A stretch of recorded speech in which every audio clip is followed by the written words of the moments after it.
আমি চিনি না যদিও, আন্দাজেই বললাম। তো আমার সকাল তো রান্নাঘর থেকেই শুরু হয়, তোমরা তো সবাই জানো। আমরা এত ভোরে উঠে রান্না করতে হয়। বাজে এখন 6:10। ভাত হয়ে এসছে, আর এর মধ্যে দেখো আদা মানে ইসে করে গ্রেট করে রেখে দিয়েছি। ফুলকপি করবো, আর একটুখানি চাউমিন করে দেবো। আর তোমার মুগের ডাল সেদ্ধ হয়ে গেছে লাউ দিয়ে, এখন ফোড়ন দেব। আর এই দিকে হচ্ছে চাউমিন। ডালটা ফোড়ন দিয়ে নিই, সবাই তো অফিসে যাবে এখন। আর এত গরম লাগছে আজকে আবার, মানে সে আর বলার মতো না। এর মধ্যে আছে বলতো কি কি, এর মধ্যে দিয়েছি তোমার ফুলকপি, বিনস, ক্যাপসিকাম আর গাজর। যেহেতু আজকে নিরামিষ, তার জন্য আমি দিলাম এগুলো। এদিকে একটা চাপা দিয়ে আলুটা কেটে নিই। তো ভাত তো উপর দিয়ে দিয়েছি, এবার ডালটা বেড়ে নিই।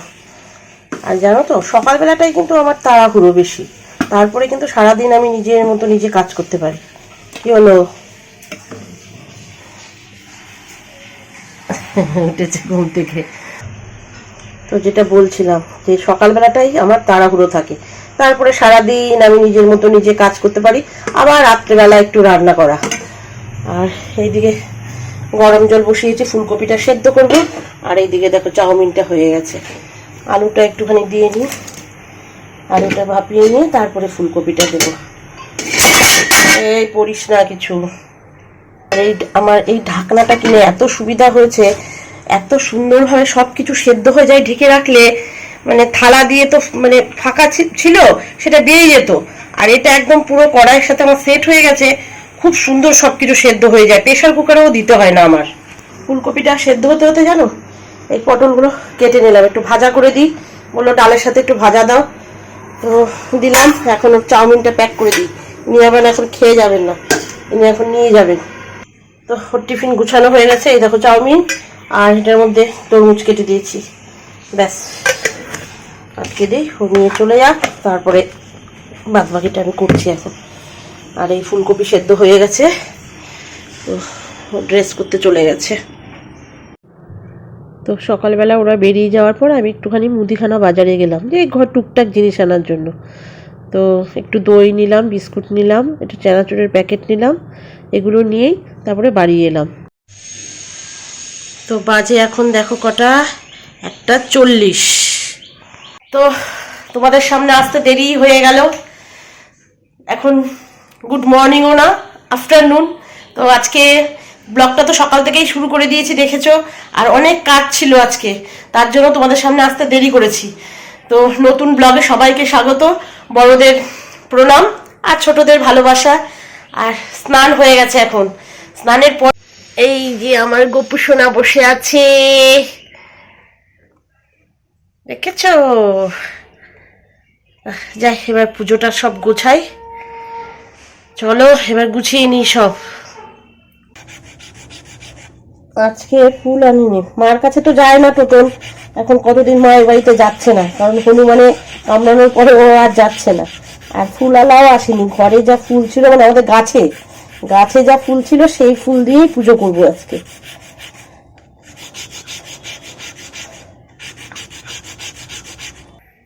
তো আমার পুজো দেওয়া কমপ্লিট হয়ে গেছে। আজকে দিয়েছি দেখো কাজু কিশমিশ। তো তোমাদের একবার দেখিয়ে দিই, এই দেখো ফুলকপি আলুর তরকারি করেছিলাম, তোমরা তো জানোই, দেখেছো। আর এই যে মুগের ডাল, এর মধ্যে পটল ভাজা, আর এর মধ্যে রয়েছে ভাত। আর আমার পাতে রয়েছে লেবু আর লঙ্কা। টোটনের পাতে কিন্তু কিছু নেই। কেন নেই? পটল ভাজার তেল আর পটল ভাজা।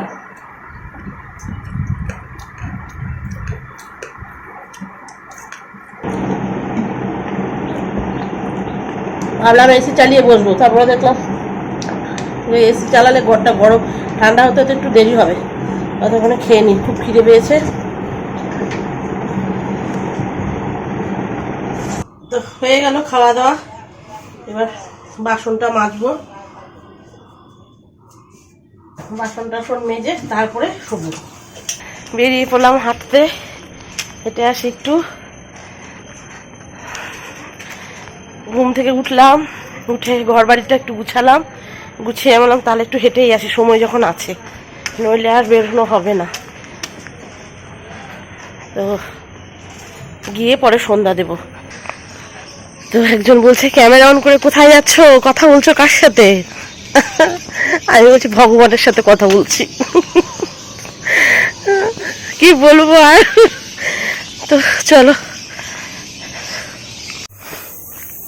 শীতের সময় এর মধ্যে সর্ষে লাগানো ছিল, দেখতে পেরেছো? এখন কিচ্ছু নেই। না আছে তো, তিল গাছ লাগানো, তিল গাছ মনে হচ্ছে তিলই ওগুলি। তো হেঁটে যখন বাড়ি আসছিলাম তখন ঢাকের আওয়াজ শুনলাম। তা আমি ভাবলাম যে ঢাকের আওয়াজ, তো এখানে এই মন্দিরে প্রত্যেক বছর এখানে বাৎসরিক পুজো হয়। তো এটা হয়ে গেছে সেটা জানতাম না। তো যাক, পরের দিন আমি গেলাম, পুজো টুজো হওয়ার পরের দিন গেছি, প্রথম দিন তো যাইনি, যাই হোক পরের দিন গেলাম। তো পরের দিন গিয়েও আমি মাকে দর্শন করতে পেলাম। চলো তোমাদেরকেও দর্শন করাই। এটা হচ্ছে আমাদের মা মনসা মন্দির। আর এই মন্দিরে জানো তো আমরা ছোটোবেলা থেকেই আসতাম। আর এখানে উনি ভাগবত পাঠ করছিলেন। তো আমি একটু ভিডিও করলাম আগে প্রথমে, ঠাকুর দেখলাম, ঠাকুরকে তোমাদেরকেও দেখাচ্ছি। ঠাকুর এই যে হচ্ছে মা মনসা, দেখো আরও আছে, মা মনসা আছে এখানে, তারপরে বাবা মানে তারকনাথ আছে, আবার এইদিকে আছে তোমার রাধা গোবিন্দ। তো আবার এদিকে উনি পাঠ কীর্তন করছিলেন যখন, তখন আবার ওনার পাশে বসে আবার একটু পাঠ কীর্তনও শুনলাম, গীতা পাঠ করছিল। যাই হোক ভালো লাগলো শুনতে, একা একাই উনি করছিলেন। আর পরে ঠাকুরমশাই এসছেন আর আমি বসেছিলাম, বেশি লোকজন ছিল না। আর এই হচ্ছে দেখো রাধা গোবিন্দ, বললাম না পাশাপাশি তিনটে মন্দির, একই জায়গায় তিনটে ঘর করে রাখা হয়েছে ওনাদের। যাক, তারপরে ওনারা বললো যে সন্ধ্যা আরতি হবে কিন্তু একটু দেরি হবে। তো আমার বাড়িতেও তো সন্ধে লাগাতে হবে, আমি বলেও আসিনি মন্দিরে আসব। তো যাক, কিছুক্ষণ বসে থেকে তারপরে আমি আবার চলে গেলাম। তো তার আগে মানে ওইখানে একজন এসেছিলেন, তার সাথে আবার একটুখানি কথা বললাম, ওই জন্য আবার একটু দেরি হলো। তা ওনার পাঠ টাঠ শুনলাম, পাঠ শুনে ওই যে ঠাকুরমশাই বসে রয়েছে, ঠাকুরমশার সাথে একটু কথা বললাম, তারপরে বেরিয়ে পড়লাম।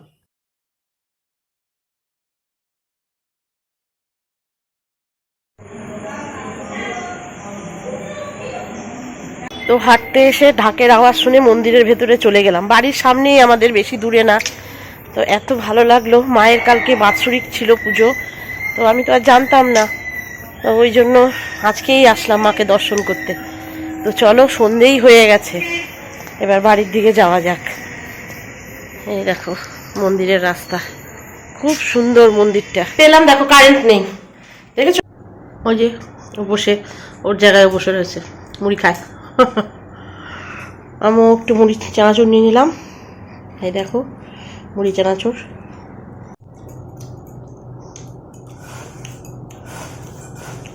একটু চা মুড়ি খাই আর একটা সিনেমা দেখি।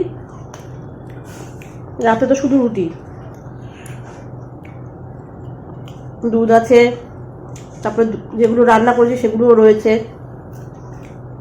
তো আমি একটু দুধ রুটি খেয়ে নেবো, আর এরা তরকারি টরকারি দিয়ে খাবে।